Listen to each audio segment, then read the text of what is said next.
Hello guys, I am किरण सिंह और आज हम बात करेंगे कि बर्निंग डिज़ायर क्या होती है। द बर्निंग डिज़ायर एक इच्छा होती है और बर्निंग डिज़ायर एक इरादा होता है। इच्छा जो है वो परिस्थितियों और लोगों के तानों से, लोगों के व्यंगों से दब सकती है, पर इरादा और मजबूत हो जाता है।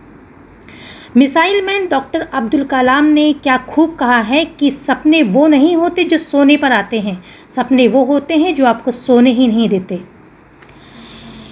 एक बार की बात है, यूनानी दार्शनिक सुकरात के पास एक व्यक्ति आया और उसने कहा कि मुझे ज्ञान प्राप्त करना है, कैसे प्राप्त किया जा सकता है। सुकरात ने कहा कल आना। दूसरे दिन सुकरात के पास वो व्यक्ति आया तो वो उसको नदी के पास ले गए और नदी में थोड़ा अंदर जाकर उन्होंने उस व्यक्ति का सर पानी में डुबो दिया। और जब देखा कि ये व्यक्ति बहुत परेशान हो गया है, इसका शरीर नीला पड़ रहा है, तो सर बाहर निकाल दिया। तब वह व्यक्ति बच गया और सुकरात ने उससे पूछा कि पानी के अंदर सबसे ज़्यादा कौन सी चीज़ की इच्छा और कौन सी चीज़ की तड़प तुम्हारे अंदर थी। तो उसने कहा कि सांस लेने की। तब सुकरात ने कहा कि जो तड़प और जो तीव्र इच्छा सांस लेने की थी, वैसे ही जब ज्ञान के लिए, ज्ञान को प्राप्त करने के लिए तड़प और तीव्र इच्छा तुम्हारे अंदर होगी तो ज्ञान तुम्हें प्राप्त हो जाएगा, तुम्हें मिल जाएगा। वैसे ही हमारे बर्निंग डिज़ायर के साथ होता है। हमारी बर्निंग डिज़ायर होती है वो जब हमें एक मैडनेस और जो एक पागलपन सवार होता है, जुनून या जिद सवार होता है, तो हमें वो मिल ही जाती है। एक महाभारत के उदाहरण से समझते हैं कि द्रोणाचार्य कौरवों और पांडवों को धनुर्विद्या सिखा रहे थे, तो बारी बारी से उन्होंने सभी छात्रों को बुलाया और उन्होंने कहा एक चिड़िया की आँख पर निशाना साधने के लिए कहा।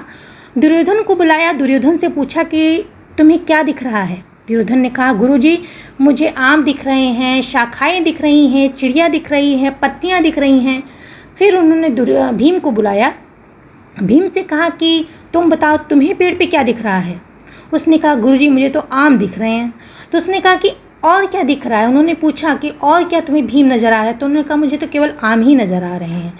फिर उन्होंने अर्जुन को बुलाया और अर्जुन से पूछा कि अर्जुन तुम बताओ तुम्हें क्या नज़र आ रहा है। अर्जुन ने कहा कि गुरुजी, मुझे तो चिड़िया की आँख ही दिख रही है। उन्होंने फिर पूछा कि और क्या तुम्हें दिख रहा है। अर्जुन ने कहा केवल चिड़िया की आँख ही दिख रही है।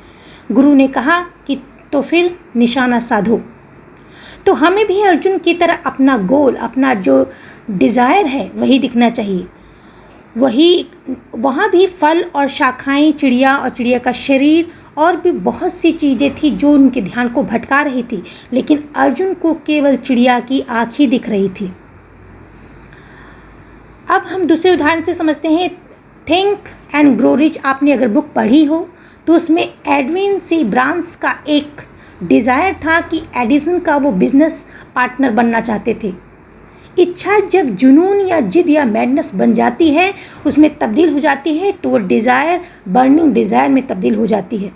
उन्होंने कहा कि पीछे वापस लौटने के सारे जो ब्रिज थे, पुल थे, उन्होंने जला दिए थे।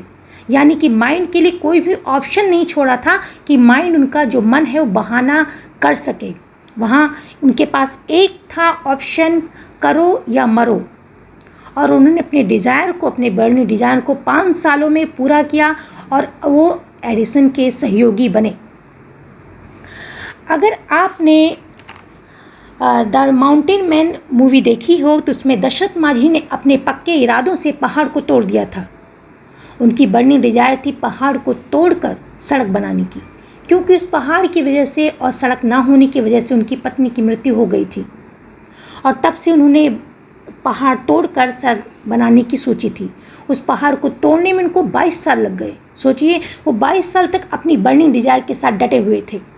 दशरथ माझी का रोल करने वाले नवाजुद्दीन सिद्दीकी भी अपने बॉलीवुड में अपने एक्टर बनने के जुनून में 14-15 साल लगा दिए। आखिरकार सफलता को उनके पास आना ही पड़ा। एक जिद, एक मैडनेस और एक बर्निंग डिज़ायर के बीच को जब हम विश्वास और कड़ी मेहनत के धूप और पानी से सींचते हैं तो निश्चित रूप से उस सफलता के फल उसमें लगते हैं। तो आप देखें कि आप में केवल सफलता की डिज़ायर है कि बर्निंग डिज़ायर है। आपकी इच्छा और आप मिलकर जब एक हो जाते हैं, आपकी फिजिकल बॉडी और मेंटल बॉडी जब एक हो जाती है और वो तो डेफिनेटली आपको सफलता आपके पास उसको आना ही पड़ता है। और अंत में एक बात कहना चाहूँगी, यदि कोई चीज़ हम दिल से चाह लेते हैं तो पूरी कायनात, पूरा यूनिवर्स हमें उससे मिलाने में लग जाता है। So thank you.